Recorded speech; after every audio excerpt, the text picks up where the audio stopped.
In the village of Nyamasunda, nestled deep within the Monomotapa kingdom of the Rozvi Empire, the dust didn't just rise under footsteps, it remembered them. It kept secrets in its dry breath, tales of wandering souls and sons who had lost their way. The sun hung low as a boy came trudging down the narrow path, shirt-stained, his breath sharp with cane liquor. He reeked of tobacco and Malawi gold herb. Akim, a few moons into adulthood, had reached the age when he could take a wife. He was as strong as an ox and built like a bull, but he had a gentle soul, hidden away by the torment of trying to fit into a society that shunned the poor. He pushed open the wooden door to the cooking hut. His mother, Mother Akim, as she was respectfully called, knelt on a reed mat, snapping the ends off green beans in rhythmic silence. Behind her, smoke curled from the clay stove. His father, Baba Akim, hunched near the hearth, stitching a broken sandal with patient hands. "You didn't come home yesterday?" said Mother Akim without raising her head. "Busy," he muttered. There was an uneasy silence. Busy with what? The father didn't look up, but his fingers paused mid-stitch. Getting drunk? Running with skunks, rats, and wild girls again? These young boys never learn. You are on a dangerous path to disaster.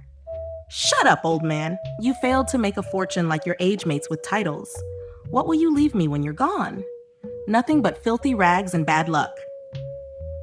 Akim opened a calabash, took a long sip, wiped his mouth with the back of his hand, and burped, staring at his old man with disdain. He had come of age and could drink his alcohol at home without fear of being reprimanded. His father was too frail to beat him. "Better than digging holes in this cursed ground, you break your back and the rains laugh in your face." His mother placed a handful of snap beans in a bowl, slowly, carefully. "Do you think your father's hands were always this rough? Do you think you were fed with air? Or do you forget who carried you when you cried? I remember you used to smile when you played that flute." The father put the sandal down on the cold floor as his wife spoke to a bored-looking Akim. "You'd sit under the msasa tree, and even the goats stopped chewing just to listen. You probably could charm the ancestors to return to the land of the living." Akim shrugged. "That flute won't put food in anyone's mouth. Anyway, are you forgetting that the old man broke it, saying it made me a lazy bum? Music will get you nowhere. Be a goat herder instead," he would always say. His mother sighed as she saw the pain in his drunken eyes.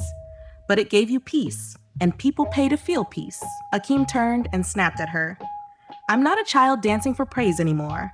I'm not the village fool born to make everyone laugh. The only thing that matters now is power, respect, money. I want titles so I can marry many wives and have plenty of cows and children." He kicked the door open and disappeared into the night, leaving behind the echo of broken hope, the pain of an only son gone rogue. Days passed in tense silence. The old man regretted the turn Akim had taken after he, in a fit of rage, broke his flute. He had thought the flute was making him lose focus on his initiation into manhood. The routine played out for many moons as Akim spiraled out of control. He sometimes went for days without returning home, roaming the streets with the Nyoka crew, a band of ruthless vagabonds who terrorized villages throughout the Monomotapa kingdom of the Rozvi Empire. One hazy night, when the moon was old and downcast, hiding behind the clouds, the old man walked through the trading center, shoulders heavy but heart quietly lit. He had sold a goat that day, not just for coins, for something finer, something precious, a gift. The flute was carved from African blackwood, polished smooth, with a swirl near the mouthpiece. The trader said it was from the distant shores of Burkina Faso. It sang like wind in trees. He cradled it under his arm like a newborn. "Wrap it well," he told the trader. "The boy doesn't know. I want him to remember. He should always remember he is still loved." He passed through the tailor's to collect his coat before heading home. The tailor handed him the adjusted coat, newly stitched at the cuffs.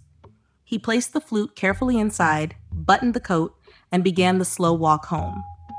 He did not notice the shadows behind the trees, nor the eyes that followed his limp. The night air cracked with the mischievous laughter of boys who had grown cold too young. They reveled in the misery of the weak. Akim stood at the front. The Nyoka crew crouched beside him in the grass, breath held, a whistle. A figure approached, wrapped in a coat, a bundle under his arm. He walked with a limp. "Old fool," whispered one. "He'll be easy. Take him clean, don't let him scream." Akim stepped forward, a sharp rock heavy in his palm. A shot, the figure raised his hand. "Wait, please." The moon hid behind the clouds, casting a shadow on the action. It was too late. The rock flew, a dull thud. The man crumpled, blood oozing from his skull. Akim tore the coat off the body, yanked the bundle. The boys scattered like rats into the night. Sometime later, Akim stumbled into the hut, hoping to have his night meal served. He was flushed with sweat and the thrill of victory. He wore a new coat, slightly too big, but proud on his shoulders. His mother stirred the sadza pot with a wooden pestle over the fire. She looked up slowly in the smoke-filled room, her face darkened with confusion. "Where's your father?" she asked, eyes fixed on the coat. Akim shrugged. "Haven't seen him." She stepped forward, her voice lower now. "Where did you get that coat?" He grinned. "I bought it for the old man. I do think of him sometimes. So when I get the chance, I always honor him." Her hand touched the lapel. Her voice went cold. "This is your father's coat. He took it to the tailor 3 days ago. Said he wanted to wear it when he gave you. He wanted to give you." Her eyes dropped to the flute sticking from his pocket. "That flute." Her voice broke. "He bought it for you? Where did you buy that coat?" There was a deathly silence as the drunken boy sobered up. The coat clung like a curse. Akim pulled the flute from his pocket. It looked heavier now. "Where did you get it?" Her voice cracked. No answer. "Speak up, boy." There was a man, limping. He had a bundle. I didn't know. I swear I didn't know. The flute slipped from his hand. It suddenly felt hot, repulsive. It struck the ground, one long wooden cry. Time stopped as he froze. A solid smack from his mother jolted him from his temporary paralysis. "No," he whispered. "No, it can't be." And then he ran. Out into the night.